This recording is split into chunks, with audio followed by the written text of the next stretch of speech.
Good morning, my miracle friends. Lesson 196 from A Course in Miracles. This is a huge one and a very funny one when we realize this. It can be but myself I crucify.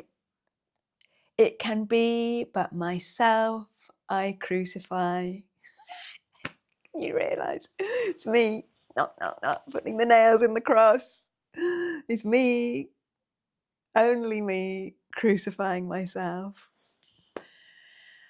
When this is firmly understood and kept in full awareness, you will not attempt to harm yourself, nor make your body slave to vengeance. You will not attack yourself, and you will realize that to attack another is but to attack yourself. Back to the pointing the fingers, pointing at ourselves.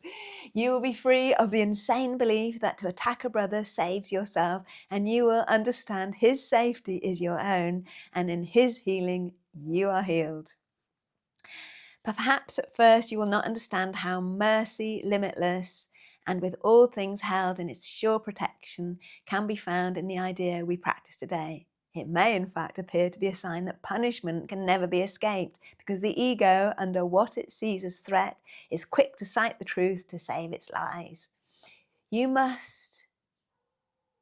must it fail to understand the truth it uses thus. But you can learn to see these foolish applications and deny the meaning they appear to have. Thus do you also teach your mind that you are not an ego, for the ways in which the ego would distort the truth will not deceive you longer. You will not believe you are a body to be crucified, and you will see within today's idea the light of resurrection. Woohoo! Looking past all thoughts of crucifixion and of death to thoughts of liberation and life. Today's idea is one step we take in leading us from bondage to the state of perfect freedom. Let us take this step today that we may quickly go the way salvation shows us, taking every step in its appointed sequence as the mind relinquishes its burden one by one. It is not... Is it not time we need for this? It is not time we need for this. It is but willingness. Are we all willing to get off the bloody cross? Are you done crucifying yourself with your own thinking and your own mind? And even if your own mind is blaming someone else, it's still your mind that's doing the blaming. Are we willing to get off the cross? This isn't the Course in Miracles talking. This is me talking to myself. Am I willing to get off the cross? Because let's face it, we could do with the wood. No more nailing myself to the cross. Time for the resurrection, gang. Where are we? Today's idea is one step we take in leading us from bondage to the state of perfect freedom. Let us take this step today that we may quickly go the way of salvation shows us, taking every step in its appointed sequence as the mind relinquishes its burdens one by one. It is not time we need for this, it is but willingness. For what would seem to need 1,000 years can easily be done in just one instant by the grace of God. The dreary, hopeless thought that you can make attacks on others and escape yourself has nailed you to the cross. Perhaps it seems to be salvation, yet it merely stood for the belief of the fear of God. And what is but hell? Who could believe his father is his deadly enemy, separate from him and waiting to destroy his life and blot him from the universe without the fear of hell upon his heart? Such is the form of madness that you believe if you accept the fearful thought you can attack another and be free yourself. Until this form is changed, there is no hope. Until you see that this, at least, must be entirely impossible, how could there be escape? The fear of God is real to anyone who thinks this thought is true, and he will not perceive its foolishness or even see that it is there, so that it would be possible to question it. To question it at all, its form must first be changed at least as much as will permit fear of retaliation to abate, and the responsibility returned to some extent to you.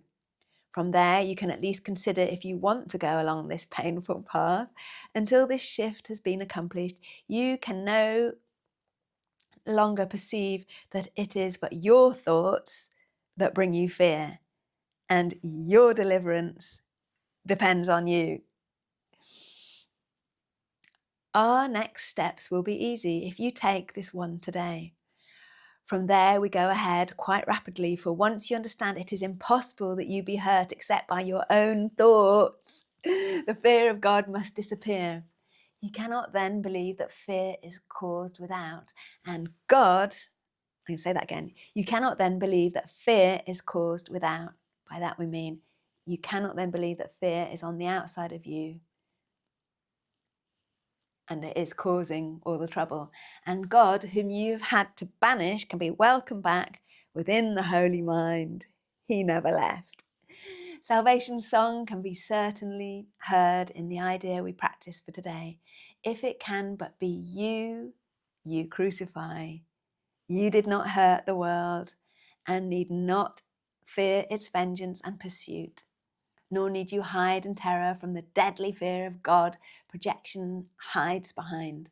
The thing you dread the most is your salvation.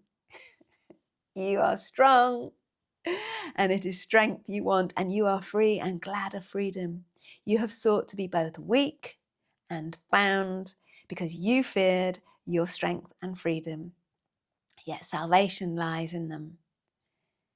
There is an instant in which terror seems to grip your mind so wholly that escape appears quite hopeless, when you realize once and for all that it is you fear. Oh my God. The mind perceives itself as split, and this had been concealed while you believed attack could be directed outwards and returned from outside to within. It seemed to be an enemy outside you that you had to fear, and thus a God outside yourself became your mortal enemy, the source of fear. Now, for an instant, is a murderer perceived within you, eager for your death, intent on plotting punishment for you until the time when it can kill at last. Yet, in this instant is the time as well in which salvation comes, for fear of God has disappeared, and you can call on him to save you from illusions by his love, calling him Father and yourself his Son. Pray that the instant may be soon today even, step back from fear and make advance to love. There is no thought of God that does not go with you to help you reach that instant and to go beyond it quickly, surely, and forever. When the fear of God is gone, there are no obstacles that still remain between you and the holy place of God. How kind and merciful is the idea we practice. Give it welcome as you should, for it is your release. It is indeed, but your mind can try to crucify. Yet your redemption too will come from you. Oh my God, this is so liberating when you realize you're the one doing your own crucifixion. Is that the word? Get off the cross, love. There is no hell or heaven. It is all in our head right now. We are the ones that can take ourselves to hell, put ourselves on the cross, guilt, shame, all these juicy negative emotions that we love and we are addicted to keep us on the cross. I did a bad thing, I was a sinner, depending on your cultural upbringing. But in my particular one, we were all told we were little sinners, little children who were sinners. And then I thought, oh, well, if I am a sinner, I might as well do a whole load of stuff that means I really am a sinner. Let's make the most of being a sinner. So, the list is endless of all of the pickles I got myself into. Unwanted, well, I'm not going to say unwanted, untimely pregnancies, getting drunk, getting into trouble, terminations, all sorts of stuff goes on in one's life. And then one points a very harsh finger at oneself, judges yourself, shameful, bad, you deserve to be ill, you deserve to have, bad things happen to you, whatever. And then bit by bit, you just nail yourself to the cross. You totally identify yourself as someone hanging from the cross. And then here we are trying to get off the cross, get off the cross, take the nails out. We expect God to take the nails out, or we expect a healer to take the nails out, or we expect something on the outside to take the nails out. You. Take your own nails out, get on with it. Be willing to see your innocence. Be willing to see that you are just pure love. I am pure love. We've come for a human experience, which is messy, and we stumble and fall, and we laugh and we cry and we hate, and we do all the full spectrum, but we're always innocent in amongst all of that. Our inner essence is always in there. So, beloved divine, the perfect day already exists when I am willing to get off my own cross, to see that it's me that is keeping me here, but it's equally me that will release me. It's me that holds the keys to my own prison. Thank you for guiding me, inner me, to this, the perfect day of liberation and freedom, joy.